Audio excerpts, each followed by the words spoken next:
ওগো শোনো গো, আজকে যে আম তোমার সামনে যেটা দাঁড়িয়ে আছে এটার নাম হচ্ছে বাবা, আর যেটা খাটলিতে শুয়ে আছে এটার নাম হচ্ছে ফানা। আল্লাহুম্মা আলাইহি। ইনার অনেক মুরিদ ছিলেন, আমাদের মতো মুরিদ নয়। ইনার পীর যেমন ছিলেন মুরিদ সেই রকম ছিলেন।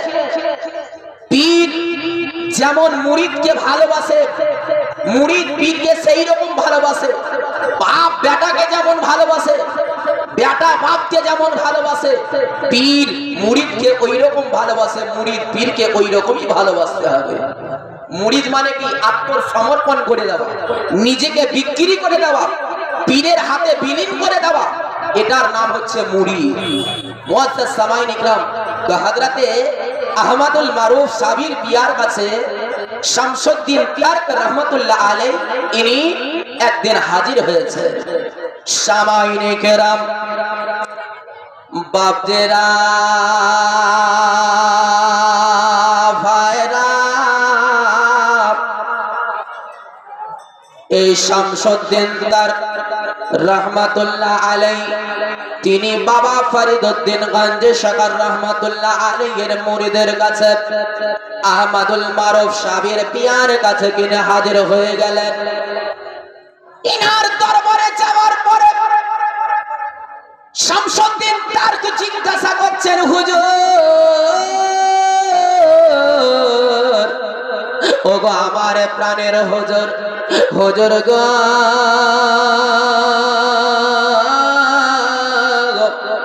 অনেক জায়গাতে আমি শুনেছি, অনেক মানুষের মুখে শুনেছি, অনেক জায়গাতে অনেক মানুষের মধ্যে এটাই প্রশ্ন শুনেছি যে কোন মানুষ হয়তো বাঁকা হয়ে গেল, কোন মানুষ ফানা হয়ে গেল, কেউ জীবিত থেকে গেল, কেউ মুর্দা হয়ে থেকে গেল। ওগো আমার প্রাণের হুজুর, এই শব্দটা আমি কোনোদিন বুঝতে পারলাম না। বাঁকা কাকে বলা হয়, ফানা কাকে বলা হয়, এই শব্দটা আজ পর্যন্ত আমার মাথাতে ঢোকলো না। কেমন মুরিদ ছিলেন! হযরতে সাবির পিয়ার কাছে গিয়ে তিনি জিজ্ঞাসা করছেন, হুজুর, অনেকের মুখে শুনছি যে বাঁকা এবং ফানা এই দুটো শব্দ, কিন্তু দুটো শব্দের মানে আমি বুঝতে পারি না। সাবির পিয়া তার মুরিদের চেহারার দিকে তাকিয়ে তাকিয়ে আমার সাবির পিয়ার চেহারার দিকে তাকিয়ে, শামসুদ্দিন তারকের চেহারার দিকে তাকিয়ে আহমদুল মারুফ সাবির পিয়া যেন চিন্তা করলেন, বেরাদার,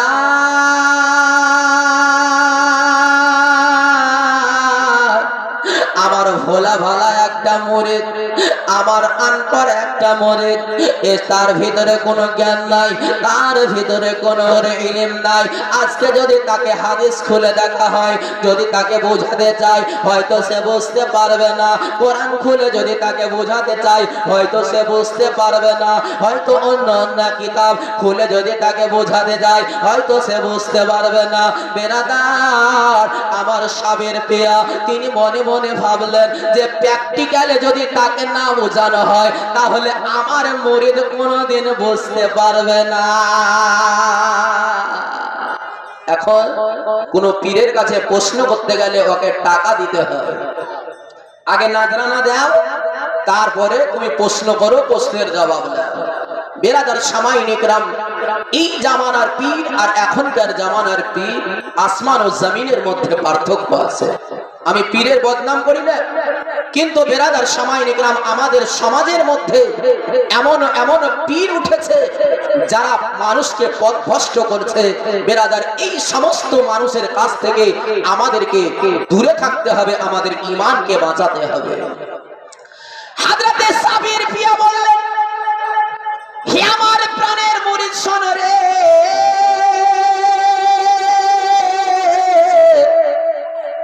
আজকে যদি তোমাকে হাদিস খুলে দেখানো হয় বুঝতে পারবা না, কোরআন খুলে দেখানো হয় বুঝতে পারবা না। এই বাঁকা এবং ফানা যদি তোমাকে প্র্যাকটিক্যালে বুঝতে হয়, তাহলে তোমাকে কিছুদিন ধরে অপেক্ষা করতে হবে। সাবির পেয়া একদিন যেন দরবারে বসে আছেন বাবা, আর যেন শামসুদ্দিন তারকে ডাকলেন, বলে আমার মরে দেশো, এসো এসো আমার কাছে এসো। হযরতে শামসুদ্দিন তারকে এলেন, আর সাবির পেয়া এসে বললেন, ওগো আমার মরে শোনো গো,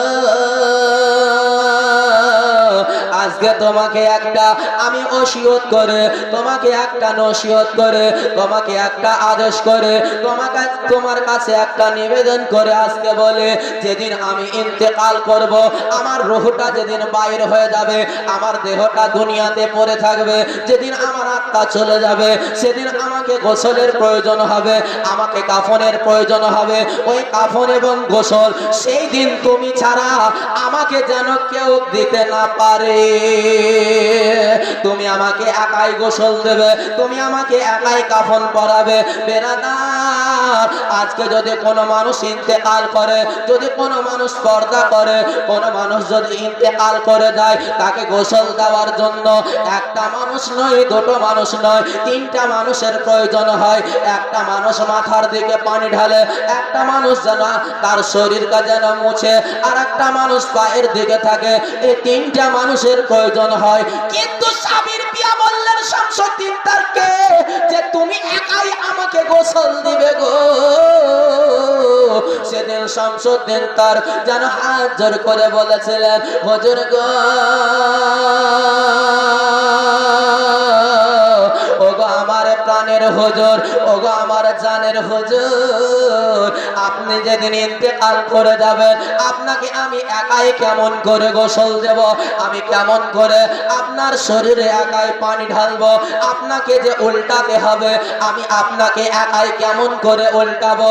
সেদিন সাবির পিয়া বলেছিলেন, সেদিন সাবির পিয়া বলেছিলেন, ওরে আমার মরে শোনো, ওরে আমার মরে শোনো রে, যেদিন তুমি আমাকে গোসল দেবে, যদিও তোমাদের চোখ থেকে আমি মারা যাব, যদিও তোমাদের চোখ থেকে আড়াল হয়ে যাব, তবু আমি সেই দিন আল্লাহর তরফ থেকে আমি ওই সমাধে আমি জিন্দা থাকবো। সুবহানাল্লাহ, সুবহানাল্লাহ। শামসুদ্দিন তারকে বললেন, হুজুর একাই আপনাকে কেমন করে আমি উল্টাবো। সেদিন সাবির পিয়া বলেছিলেন, শোনো রে, তুমি গোসল দেবে, পানি আমার শরীরে ঢালবে, যখন উল্টাবার প্রয়োজন হবে তোমাকে উল্টাতে হবে না, বরং আমি নিজে নিজেই উল্টিয়ে যাব। আমাকে যখন গোসল দেওয়া শেষ হয়ে যাবে, আমাকে তোমরা কাফন পরাবে। এই কাফনের মধ্যে আমার যে সেন্টটা ব্যবহার করবে, মার্কেটের কোন মার্কেট থেকে কোন আতর আনবে না, কোন দোকান থেকে সেন্ট আনবে না। হযরতে জিবরিল আমিন জান্নাত থেকে আপনার একটা সেন্ট নিয়ে আসবে, ওই সেন্টটা যেন আমার কাফনে লাগানো হয়। এই শামসুদ্দিন তারকে যেন হযরতে সাবির পিয়া তিনি যেন আদেশ করছেন, ওরে আমার মরে শোনো, আমার যখনই ওই লাশটাকে কাফন পরিয়ে সেন্ট লাগিয়ে খাটের উপরে চাপিয়ে আমার লাশটাকে তোমরা জানাজার গায়ে নিয়ে যাবে, সেই সমাধে আমার জানাজা পড়ার জন্য কোন মুফতি সাহেবকে বলতে হবে না, কোন পীর সাহেবকে বলতে হবে না, কোন আলেম সাহেবকে বলতে হবে না, কোন মুন্সি সাহেবকে বলতে হবে না। ওগো হুজুর, তাহলে আপনি ইন্তেকাল করার পরে আপনার জানাজার নামাজটা কে পড়াবে? সাবির পিয়া বললেন, শোনো, আমার লাশকে তোমরা লিখে দেবে, আর পশ্চিম সাইড থেকে ঘোড়ার পিঠে সওয়ার হয়ে একটা সওয়ারি সওয়ার হয়ে যেন আসবে, আর ওই সওয়ারি এসে জানাজার সামনে সে দাঁড়িয়ে দাঁড়িয়ে জানাজা পড়াবে। ওই ব্যক্তি আমার জানাজা পড়াবে, নচেত পৃথিবীর কোন মানুষ যেন আমার জানাজাটা না পড়ায়। কেমন আল্লাহর ওলি! ইনি এখন ইন্তেকাল করেননি, অথচ তিনি ইন্তেকালের পরে কি কি ঘটবে ইনি আজকে বলে দিতে পাচ্ছেন ইনারি নাম হচ্ছে আল্লাহর ওলি। সুবহানাল্লাহ। এই জন্য তাআলা হযরত বলেছেন कि तू जिंदा है वल्लाह, तू जिंदा है वल्लाह, मेरे चश्मे आलम से छुप जाने वाले। সুবহানাল্লাহ। মুআজ্জাজ সামাঈন ইকরাম, যারা আল্লাহ ওয়ালা হয়ে যায়, যারা আল্লাহর প্রেমে যারা মশগুল হয়ে যায়, যারা আল্লাহর প্রেমে যারা বিলীন হয়ে যায়, তাদের আত্মা কোনোদিন মরে না, তারা সব সময় আল্লাহর তরফ থেকে তারা জিন্দা থাকে কবরের মধ্যে, এবং আল্লাহর তরফ থেকে তারা রুজি পায়। জোরে বলেন সুবহানাল্লাহ। সুবহানাল্লাহ। সুবহানাল্লাহ। বিরাদার সামাঈন ইকরাম, এই শামসুদ্দিন তার তিনি ওসিয়ত করলেন, আর ওসিয়ত করার পরে আমার সাবির পিয়া কিছুদিন পরে ইনি ইন্তেকাল করে গেলেন। ইনি ইন্তেকাল করে গেলেন।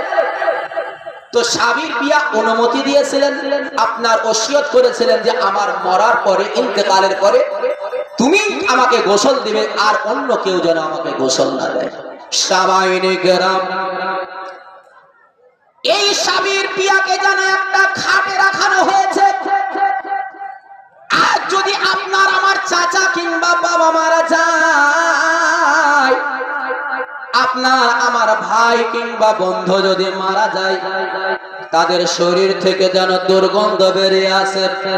কিন্তু কোন আল্লাহ বলা, আল্লাহর দিওয়ানা, কোন নবী মুস্তাফার আশিক নবীর দিওয়ানা যদি ইন্তেকাল করে, তখন দেখবেন তাদের শরীর থেকে একেবারে মুশকে আম্বারের মতো খুশবু বেরিয়ে আসে। সুবহানাল্লাহ। সুবহানাল্লাহ। আল্লাহর ওলিকে রাখানো হয়েছে। আমার শামসুদ্দিন তার কি করলেন, উনি পানি হাজির করলেন। সামাঈন ইকরাম, হযরতে শামসুদ্দিন তার ইনি যেন গোসল দেওয়ার জন্য ইনি রেডি হয়ে গেলেন, কাপড়ে যেন ঘেরাও করে দিলেন বাবা। আর শামসুদ্দিন তার নিজের পীর মুর্শিদকে যেন খাটের উপরে শুয়ে দিয়েছেন গোসল দেওয়ার জন্য। বেরাদার,